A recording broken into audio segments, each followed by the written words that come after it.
कहीं जा रही हो बेटा? जी, कहाँ?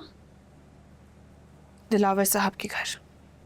क्या मतलब, ऐसे अचानक दिलावर के घर जाने का फैसला किया? कुछ फैसले हम नहीं करते, तकदीर करती है। हाँ, मगर हम तुम्हें ऐसे अकेले नहीं जाने दे सकते महानूर।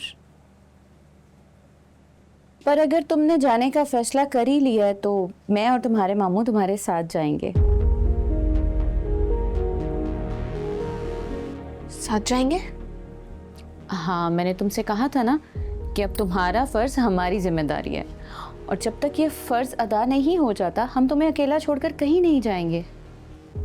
मोमानी, आपको मेरे फर्ज की फिक्र करने की कोई जरूरत नहीं है। मैं जैन से शादी कर रही हूँ। शादी?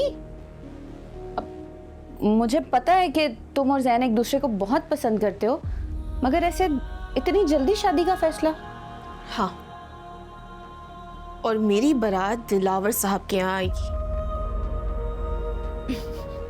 बहुत बहुत अच्छा फैसला किया तुमने। अब किसी का संग होना वैसे भी बहुत ज़रूरी है। इस दुनिया में अकेले तन्हा ज़िंदगी गुजारना एक औरत के लिए बहुत मुश्किल है।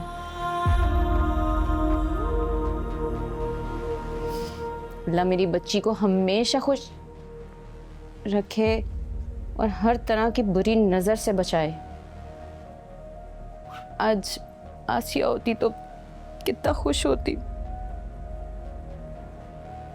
चलो तुम सामान बांधो, मैं तुम्हारे मामू को ये खुशखबरी सुना के आती हूँ। वो बेचारा तुम्हारी वजह से बहुत परेशान रहता है। बाकी दिलावर से मैं खुद बात कर लूँगी। कौन सी बात? यही तुम्हारे साथ उसके घर जाने वाली। मैं दिलावर को साफ साफ कह दूंगी कि सारी जिंदगी हमने जिम्मेदारी निभाई है महानूर की, तो अब इतनी बड़ी जिम्मेदारी अकेले तुम कैसे निभाओगी?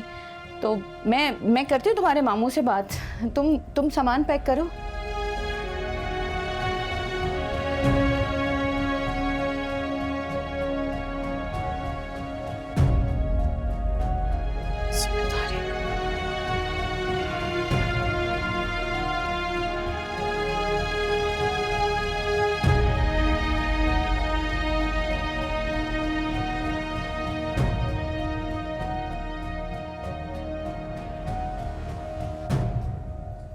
अपना सामान बांध ले, हम लोग जन्नत में जा रहे हैं।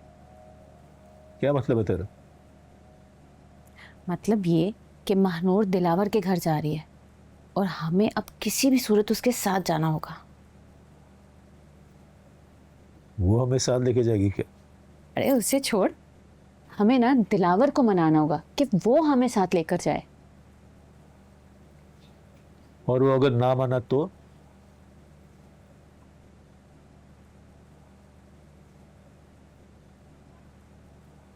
एक बात याद रखना, इस बार हमारे पास वक्त बहुत कम है।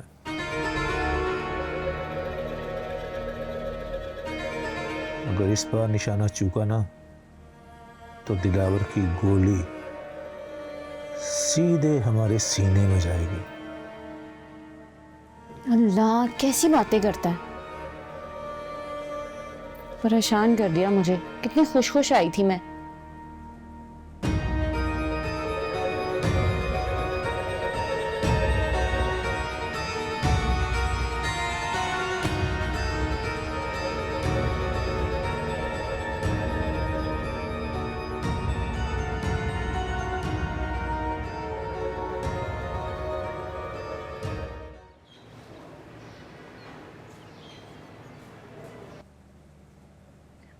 किस्मत के खेल भी कितने अजीब है ना भाई साहब। हमने कितना ढूंढा आपको, लेकिन आपका कहीं पता नहीं चल सका। और जब किस्मत में लिखा था तो खुद ही बाप और बेटी को एक दूसरे के सामने लाकर खड़ा कर दिया।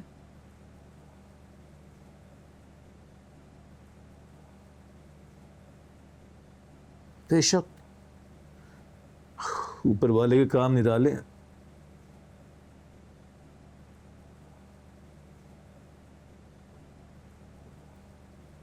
भाई साहब, मैं जानता हूं महानूर आपसे नाराज है, लेकिन मुझे यकीन है जिस तरह वो आपके साथ घर जाने पर राजी होगी ना, इसी तरह वो एक दिन आपको दिल से माफ भी कर देगी। इंशाल्लाह।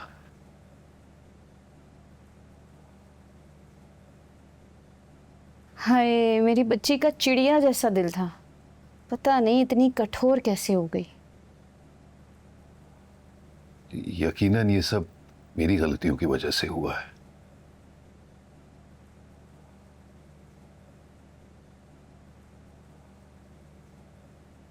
मानूर की जिंदगी में मेरी मौजूदगी या गैर मौजूदगी ने उसकी जिंदगी पर एक मनफी असर डाला है। ये बात तो सच है भाई साहब। मैंने सारी जिंदगी आंसू और महानूर को बाप ना होने की वजह से दर दर की ठोकरें खाते देखा है, मगर हम थे वहां। हमसे जितना बन पाया हमने उससे 2 कदम आगे बढ़कर ही किया उनके लिए।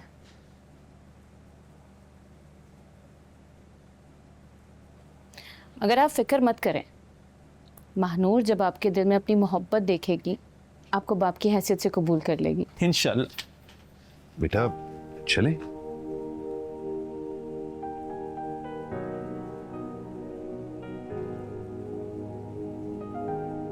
आज तक मैंने अपना बोझ खुद उठाया है, और शायद आज के बाद भी यही आदत रहेगी।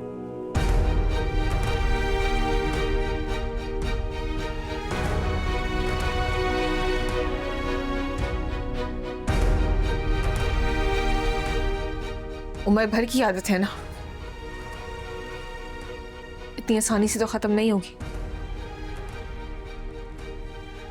अमजद, हमारा सामान भी ले आओ ना अंदर से जाके।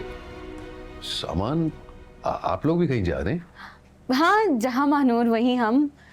अब जिंदगी के इतने बड़े फैसले में इसको अकेला तो नहीं छोड़ सकते ना।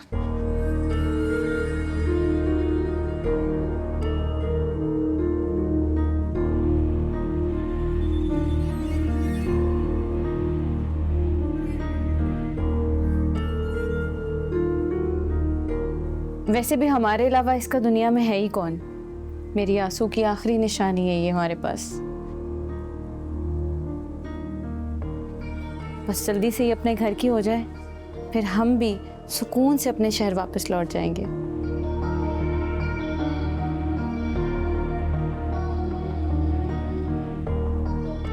क्या हुआ भाई साहब, आपको कोई तरह से? अरे नहीं नहीं अमजद, मुझे कैसा एतराज हो सकता है? आखिर आप लोग महानूर के अपने हो तो उसे अपने दुआ में रुखसत करने का हक बनता है आपका, और ये हक मैं कैसे छीन सकता हूं?